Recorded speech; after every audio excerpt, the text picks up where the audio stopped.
उस बहाने एक दूसरे से मिलो, एक दूसरे की हिम्मत बढ़ाओ और एक दूसरे के प्लान एक दूसरे तक पहुंचाओ। इस प्रकार इतने ज़्यादा हम पराधीन थे, एकत्रित होना हमको मना था। 4 लोग इंडियन कहीं इकट्ठे हो गए कि ब्रिटिशियों को टेंशन आता था, क्योंकि चोर के मन चोराचा मनात चांदना असतो, ये कहीं इकट्ठे हो गए तो हमारा रहना मुश्किल हो जाएगा, ये उनको तब से लगता था। और तब से हमारे बाल गंगाधर तिलक ने ये अभियान चालू किया, गणेश पूजा का अभियान चालू किया, और वो बढ़ता बढ़ता बढ़ता आज तक इतना बढ़ गया है कि इन 10 दिनों में तो अब रास्ते से चलना भी लोगों को मुश्किल हो जाएगा।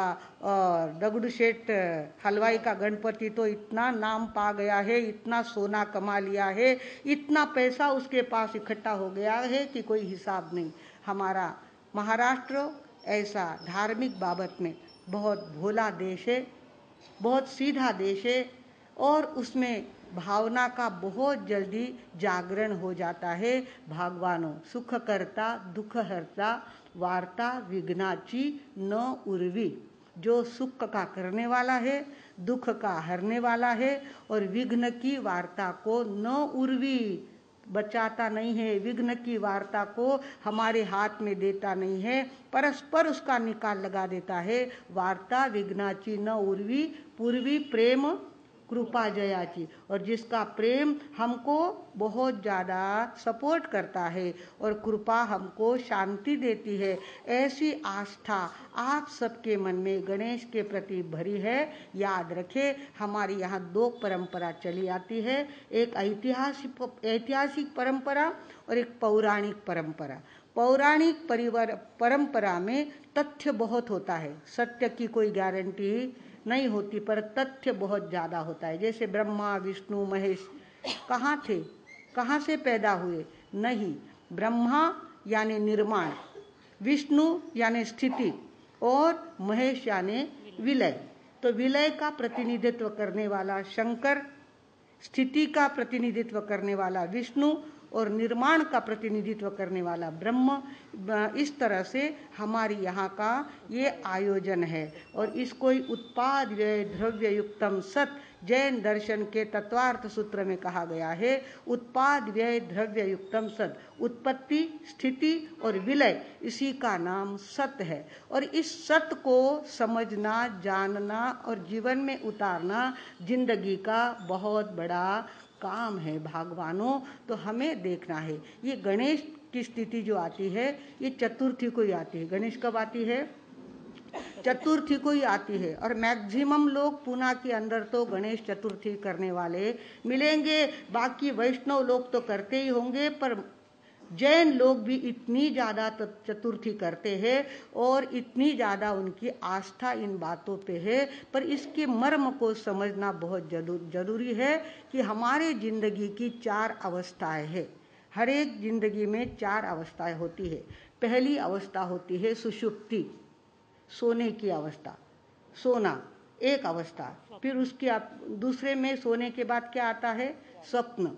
सोने में स्वप्न आता है, वो स्वप्न अवस्था एक होती है। सोने में भी स्वप्न आते हैं और दिन में भी आदमी की चेतना सोई ही हुई रहती है, किसी न किसी बात में अटक जाती है, सो जाती है, मूर्छित हो जाती है। जहाँ जहाँ मूर्छा है वहाँ वहाँ सुषुप्ति है। तो वो सुषुप्ति में सपने देखती है, अगर लॉटरी का टिकट निकल गया, इतने पैसे आ गए तो फिर ऐसा काम करेंगे। इस तरह से लोग कितने सपने देखते हैं। एक स्वप्न अवस्था होती है, एक सुषुप्ति अवस्था होती है, एक होती है जागृति, जागरण, अलर्ट। हर बात में अलर्ट होता है, वो हर प्रसंग में अलर्ट होता है। पानी का घूंट मुंह में लेने के बाद वो गले में उतरा और किस तरह से अन्न नलिका से नीचे उतरा, इस तक की अनुभूति करने वाले कुछ सावचेत लोग होते हैं। खाते समय पूरा चबाना, पानी चबा के पीना और खाना पेस्ट करके गले के नीचे निगलना। इस तरह से जो अंदर से सावधान होता है, जागरूक होता है, वो खाते पीते समय भी जागरूक रहता है। नहीं तो कुछ लोग खाने को बैठे, आध दो चाव्यो आध दो नहीं चाव्यो, गटागट गटागट गटागट खावता ज गया અને પછી કેवन लगा घणो जीव घाबरे, पेट घणो दुखन लागो। ये क्या हो गया? आपने सुषुप्ति में खाना खाया, खाते समय जागरूक नहीं थे, कौर नहीं चबाया, पानी ढंग से नहीं पिया, बहुत ठंडा पानी पी लिया, बहुत तली हुई चीजें खा ली, तो उसमें आप क्या हो गए थे? सो गए थे। जाऊन ने मरण दो हुनो जी को हुई अबार गरम गरम पुड़िया आई रही है, जाऊन दो तू आ मैं जाऊँ, तू आओ मैं जाऊँ। इस तरह से हम आदमी सो जाते हैं। और गणेश की चतुर्थी हमको कहने आई है, ये तुरीय अवस्था है, चतुरीय, चतुर्थ, चतुर, तुर शब्द जो है वो किसका शब्द है? तुरीय अवस्था। तुरीय अवस्था का मतलब होता है कि हमारे शरीर का ग्रेविटेशन पूरा निकल जाए, हमारा शरीर हल्का हल्का हो जाए और हम ऊपर उठने लग जाए। ऐसे हमारे यहाँ ध्यान साधना करने वाले साधक आज भी है, जो ध्यान करने बैठते हैं, पूरा उनका ग्रेविटेशन निकल, धरती के पास ग्रेविटेशन पावर है, धरती क्या करती है? हमको नीचे खींचती है, तो धरती की पकड़ भी उसकी ऊर्जा उसको छुड़वा देती है और वो अधर होने लगता है। उसको तुरीय अवस्था कहते हैं, उन्मनी अवस्था। ना वो सोता हुआ है, ना जागता हुआ है, ना सपने में है, बस जागरण और अलर्ट रहना, यही उसके जिंदगी की साधना बन गई है। ये तुरीय अवस्था किसकी होती है? गणेश की होती है। और जो जागृत है, जो गणेश है, वो घर में किस तरह से संकट आने देगा, किस तरह से आपत्ति आने देगा? जो घर का पहरेदार ही मजबूत बैठा है, आने वाले चोरों को वही रोक लेगा, आने वाली आपत्तियों को वही रोक लेगा, आगे नहीं आने देगा। भगवानों, हमारी यहाँ गणेश की आकृति का भी अपना एक महत्व है। गणेश की आकृति अब देखा जाए आज के विज्ञान के युग में, और ह्यूमन बॉडी, आज तक एक भी माता के पेट से ऐसा बच्चा निकला है क्या जिसको इतनी लंबी सूंड है, जिसका इतना बड़ा पेट है? और उसके लिए एक पौराणिक कथा चली आ रही है कि पार्वती नहाने बैठी थी और गणेश को रखवाली करने बैठाया था। शंकर जी वहाँ आए और शंकर जी ने कहा कि मुझे अंदर जाना है, तो गणेश ने कह दिया कि नहीं, मेरी माँ स्नान कर रही है, किसी को अंदर नहीं जाने दूंगा। और शंकर जी को आया गुस्सा और उन्होंने क्या कर दी? गर्दन छांट दी। और पार्वती जब बाहर आई तो कहने लगी, मेरा बच्चा मुझे चाहिए, मेरा बच्चा मुझे चाहिए। सामने हाथी मिला, हाथी की गर्दन शंकर ने उस बच्चे के ऊपर लगा दी। और तब से कहते हैं ये गणेश हमारे सामने, ये पौराणिक कथा होती है, इसके अंदर तथ्य है, सत्य नहीं है, सत्य नहीं है, तथ्य है। एक बार सरक जाओ, बार बार कार्यकर्ताओं को कहना ना पड़े,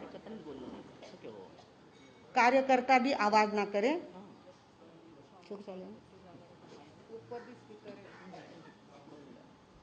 तो और ऊपर भी सुविधा है बैठने की, अगर जगह यहाँ कम पड़े तो ऊपर बहने जा सकती है। हाँ, सामायिक वाला घना मोकळा म्हणून बैठे भाऊ, चारी कनी दो दो बेड जागा रखने, स्वतारी बैग वास्ते स्पेशल जागा काढणे, लारे कित्ताही दाटी हो माने कई लेनो देनो उरो, इसो नहीं करनो। सगळ्यांनी जबाबदारी रखने, एक बेद भी जागा बिच्चे मती छोड़ो। और आज टावरा ने छुट्टी है, जो को टाबर आयरिया है।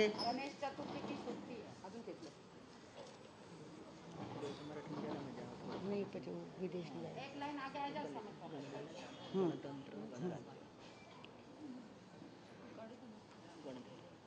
थोड़ो सो बेट को ऊंचाईने उठनो पड़े, जिको थोड़ो सो त्रास पड़ी थाने।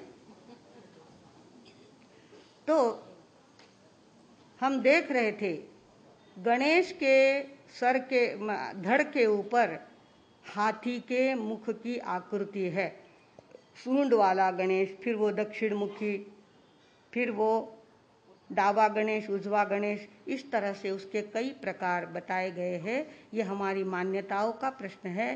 किंतु हाथी अपने जिंदगी की एक प्रतिष्ठित शक्ति है। हाथी जानवरों में एक प्रतिष्ठित जानवर है और हाथी की अपनी एक विशेषता है, हाथी चले और कुत्ते ना भौंके तो आश्चर्य, और कुत्ते भौंके और हाथी डर जाए तो भी आश्चर्य। कुत्ते भौंकते रहते हैं, हाथी चलते रहता है, डर के मारे घबरा करके पीछे मुड़ के नहीं देखता। वो तो अपनी आन बान शान के साथ वजनदार, कहते हैं गजगमनी चाल। चाल कैसी होनी चाहिए? गजगमिनी चाल, धीरे धीरे, बिल्कुल जागरूक है हम, इस तरह का परिचय देने वाली हमारी चाल होनी चाहिए, हमारी इस तरह की हर एक्शन होनी चाहिए। हाथी का अपना एक बहुत बड़ा महत्व है और हाथी की शक्ति गणेश के साथ जुड़ी हुई होती है। ये दिखाने के लिए गणेश की आकृति ऐसी बनाई गई है।